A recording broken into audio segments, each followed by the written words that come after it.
evening, everyone. So, I am Altelerine Balaro from Batch 4. So, yung topic po ni Pastor Russell today is, ano ang pumipigil sa'yo? So, it is all about the empowerment for service at ang scripture po na pinrovide ni Pastor Russell today ay matatagpuan sa Acts 1 verse 8. So, basahin ko lang po yung concept ng empowerment for service.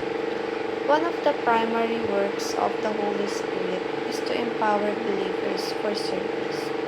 Through the Holy Spirit, God equips and strengthens His people to accomplish His purposes.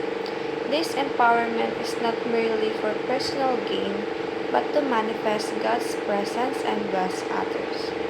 And the Holy Spirit gives spiritual gifts, boldness, and wisdom, enabling every believer to serve in ways that brings glory to God and build up the church. So we have three teachings, which is every Christian is gifted to serve, every Christian is called to witness, and every Christian is enriched with potential. So, gaya nga po na palagi natin sinasabi dito sa devotion po natin na ang Panginoon po ang pumili sa atin. So, that means, alam na yung kakayahan natin, ginawa niya tayo dahil tayo ay may potential, tayo ay gifted, tayo ay maraming bagay na magagawa para sa ibang tao upang maka-impluwensya rin po at maka-impluwensya ng ibang tao upang magkaroon din ng relasyon sa Panginoon. So, tayo, gaya nga nagsabi ko, hindi lahat ng tao pinipili din ang Panginoon.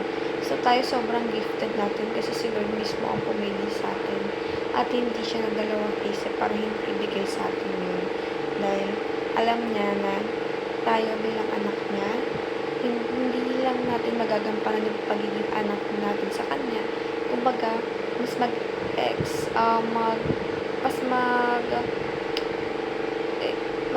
mag-go beyond pa yung expectation sa atin ng Panginoon kasi ibabalik natin lahat ng mga bagay na dapat na para sa kanya naman talaga. Kumbaga yung parangal, yung blessings, yung glory, lahat ng bagay na meron tayo ngayon. Wala tayong mapagmamalaki sa Panginoon kasi siya lang yung hari ng mga hari. Lahat ng bagay na nakikita natin sa mundo is pagka-ari na. So, sino tayo para ipagmalaki yung sarili natin sa bagay na sa kanya lang din naman nagmula. So, sino rin tayo para hindi gawin yung mga bagay na ipinag-uutos sa atin ng Panginoon.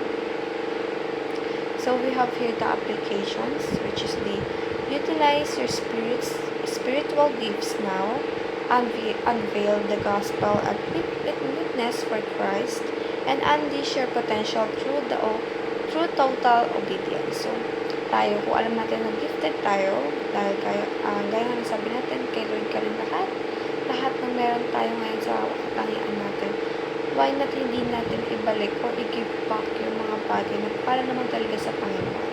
For example, yung bibig natin, kung gano'n tayo kagaling magkaroon when it comes to communication skills, why not gamitin natin ito para sa ibang tao upang makarinig sila ng salita ng Panginoon, nang sa ganun mas magkaroon sila ng interest at nang sa ganun mas lumalim yung pagkakaroon nila ng interest, nang sa ganun din of course kikilala nila yung Lord natin.